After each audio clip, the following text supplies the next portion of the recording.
Monsieur Katebe, justement, vous avez entrepris un projet de construction de maisons sociales en Angola.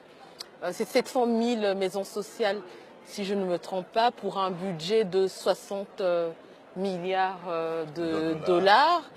Et donc, quelle est votre implication en RDC? Pourquoi en Angola? Oui, pourquoi pas la RDC, Monsieur Katebe? Parce que c'est beaucoup d'argent, hein, 700 000.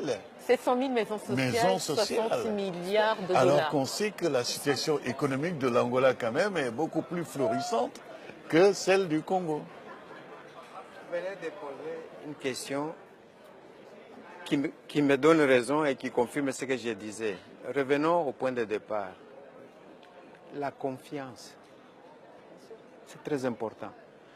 En tant qu'investisseur, si je n'ai pas confiance dans tel pays et que mes investissements ne seront pas garantis, mais je n'irai pas. Un point, un trait. Nous sommes dans le monde des affaires. Mais là, ce pays m'offre toutes les garanties que je peux retrouver mes investissements. J'y vais. C'est tout simple. C'est tout simple. Vous pouvez donc tout ramener à business is business? Mais non, mais non. Business n'existe pas sans harmonie sociale, sans paix, sans stabilité démocratique. Voilà. C'est impossible. La stabilité démocratique. Comme elle dit, la stabilité, tout ça, c'est ça qui vous donne confiance. Et je vais vous dire autre chose. Quand il y a une coopération, une collaboration, il y a toujours deux parties. Et les deux parties doivent être animées de bonne foi. C'est comme dans le mariage. Maintenant, vous vous mariez là. Donc, il y a deux parties, il y a la volonté et il y a la confiance. Ça doit être des deux côtés. Parce que quand il y a succès, c'est pour les deux parties. Et quand il n'y a pas succès, la responsabilité... Pour le meilleur et pour le pire. Voilà.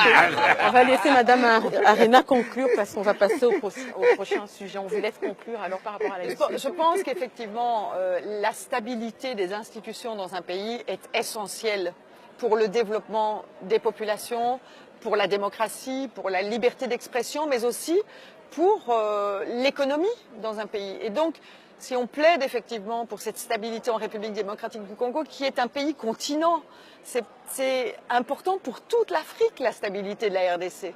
Et donc pour nous, c'est quelque chose qui vaut d'un point de vue démocratique, d'un point de vue des besoins des populations, mais aussi d'un point de vue des investissements.